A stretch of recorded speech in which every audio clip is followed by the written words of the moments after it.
¿Desde cuándo? Ahora la ley general una figura de denuncia, cosa que antes no existía. Entonces ahora las personas, si ustedes están buscando información que pertenece a una obligación de transparencia y la institución no la tiene publicada, lo que podrían hacer es interponer una denuncia. Digo esto hasta que se cumple el periodo de junio.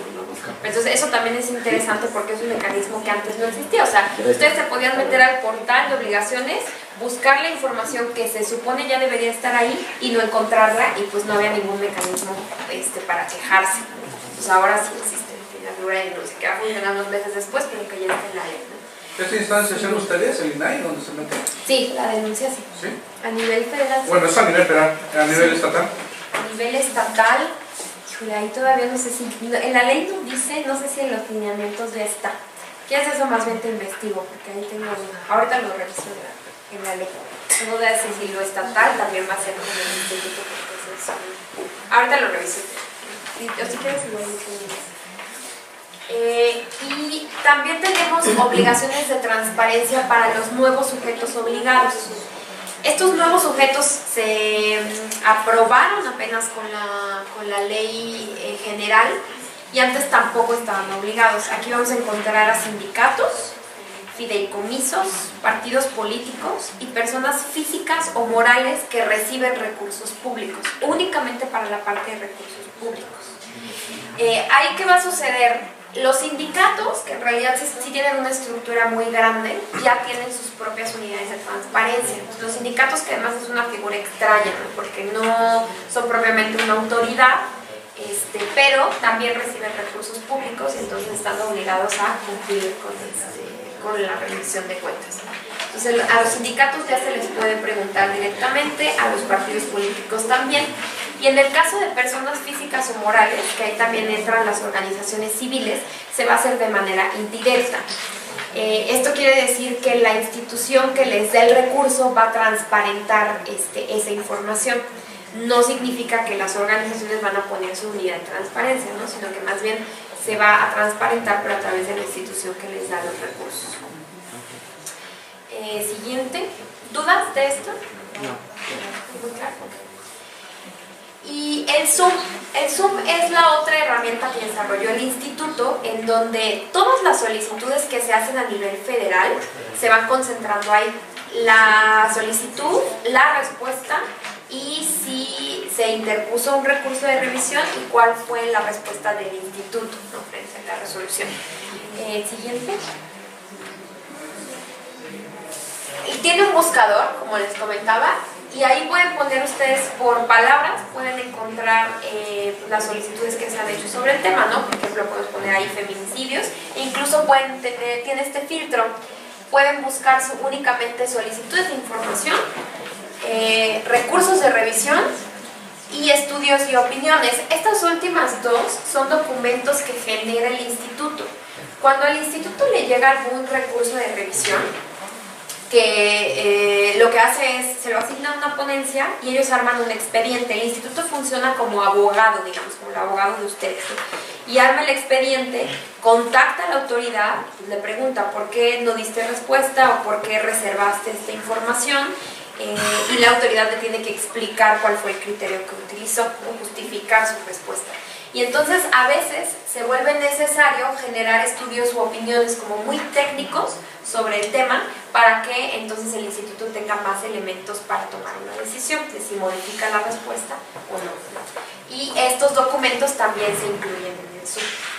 Ahí, por ejemplo, se pueden hacer análisis de cuáles son las competencias de la Semarnat en determinado tema, ¿no? Entonces también esos documentos a ustedes les pueden ser de utilidad, ¿no? Para ser más precisos en sus solicitudes.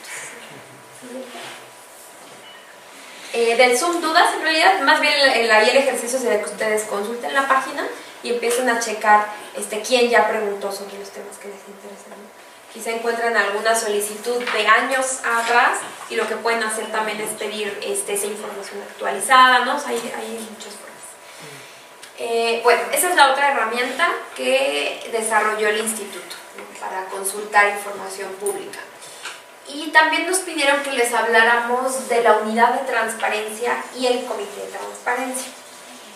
estas dos instancias tienen que ver directamente con el trámite de las solicitudes. O sea, ustedes cuando presentan su solicitud, si lo hacen a través del sistema, es importante que sepan cómo funciona el interior, ¿no? O sea, ustedes envían y pasado el plazo, lo que les llega es la respuesta. Pero lo que sucede al interior es que cuando llega la respuesta siempre llega a la unidad de transparencia. Y todas las instituciones, todas, tienen una unidad de transparencia física, ¿no? Entonces, si vieron en el POT, en el portal de unidades de transparencia, ahí ustedes pueden revisar la dirección de la unidad, porque hay veces que las instituciones tienen varias sedes y entonces solamente en una está la unidad de transparencia.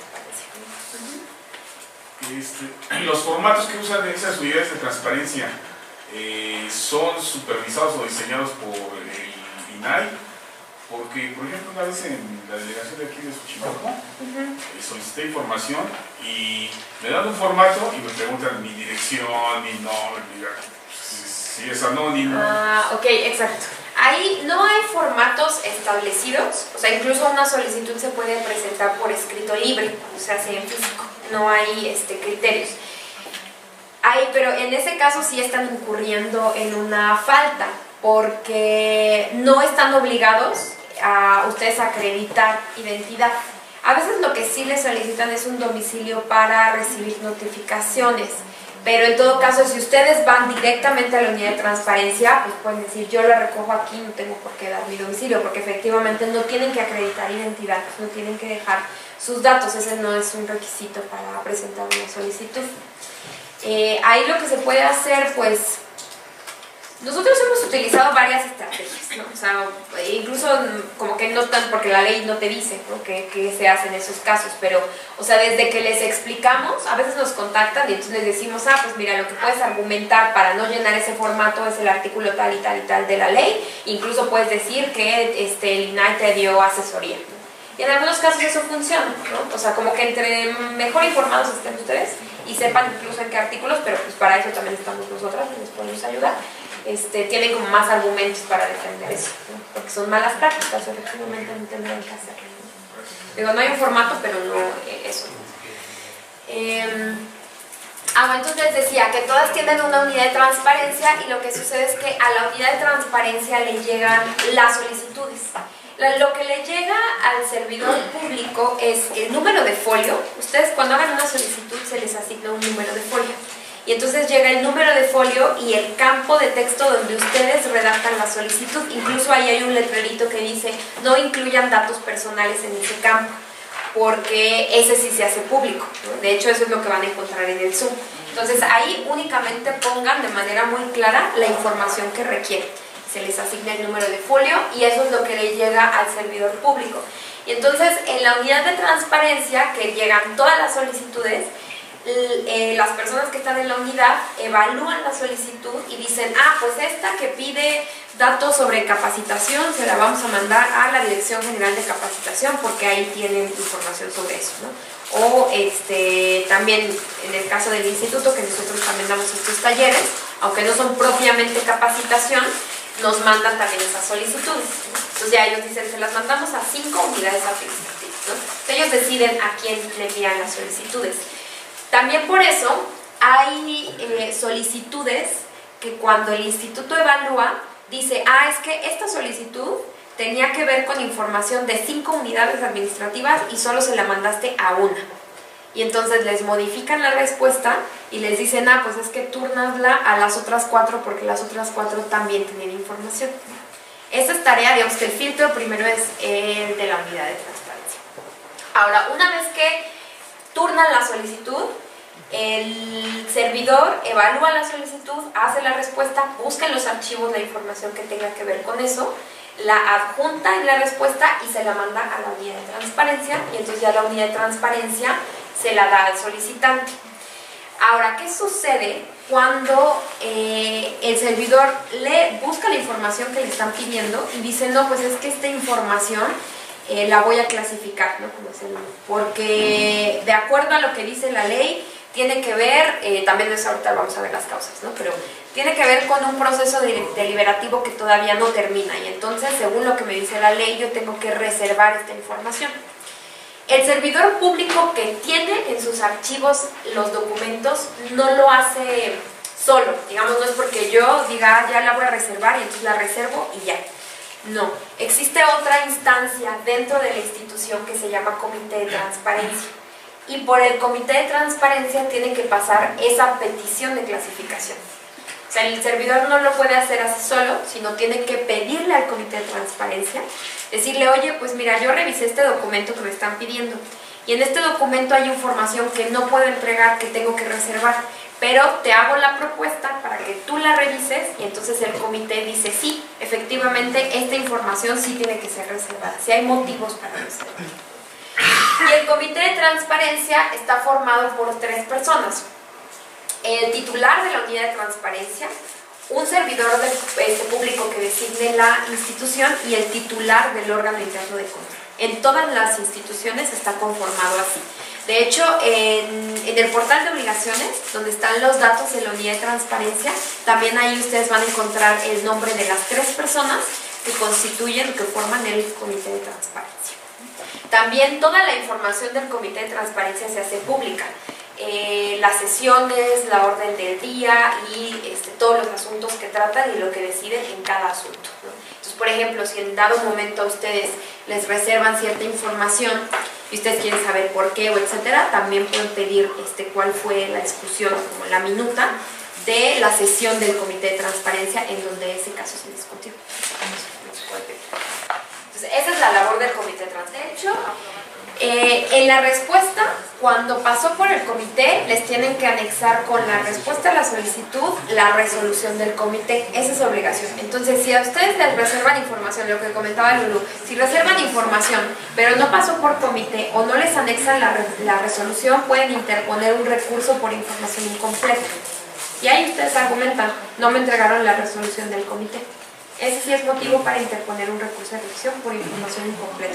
Porque también, o sea, acá digamos que en el instituto, el Comité de Transparencia es súper estricto, pero súper estricto, en serio, no se imaginan cuánto, ¿no? Nos hacen así justificar, hacer oficios, meter los principios en el oficio, que el principio de idoneidad, así, hay un montón de cosas técnicas que el comité tiene que revisar. Y al menos acá, a mí, porque lo vivo todos los días, me queda claro que es muy estricto, pero no sucede lo mismo con las dependencias. Y en las dependencias muchas veces aplican mal los criterios, o el Comité de Transparencia a veces ni sabe también, de verdad ha pasado que por desconocimiento de la ley o de aplicación de los criterios terminan reservando información que no tienen que reservar, aplican o reservan un documento que en realidad no tienen que reservarlo todo porque se puede hacer una versión pública, ¿no? Entonces, para todos esos casos, sí es mejor que interpongan un recurso de revisión ante el instituto porque así ya se puede revisar esa clasificación.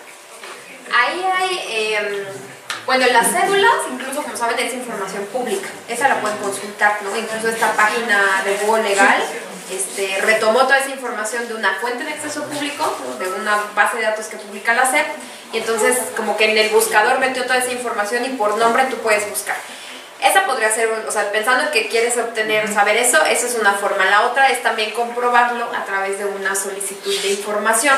Y no solamente la cédula, sino eso, por ejemplo, acá lo responde el área de recursos humanos. Y cuando los servidores públicos entramos al instituto, nos piden un currículum vitae que se hace público. Entonces ya tú pones ahí la información que puedes publicar. O sea, por ejemplo, ahí no vas a poner tu número de celular, ¿no? O sea, si no se hace una versión pública de los currículums. Y cuando llegan ese tipo de solicitudes, eso es lo que se entrega, sobre todo para ver, porque no solamente tiene que ver con el puesto, sino sí entiendo, ¿no? Como que la idea es cruzar el perfil de la persona con lo que requiere el puesto para evaluar si efectivamente es competente o cumple los requisitos mínimos para el puesto. Ahí, pues lo que yo recomiendo, y que además sigue como parte del procedimiento, es interponer un recurso de revisión para que revisen la reserva. Porque, como te comentaba, muchas veces se aplican mal los criterios.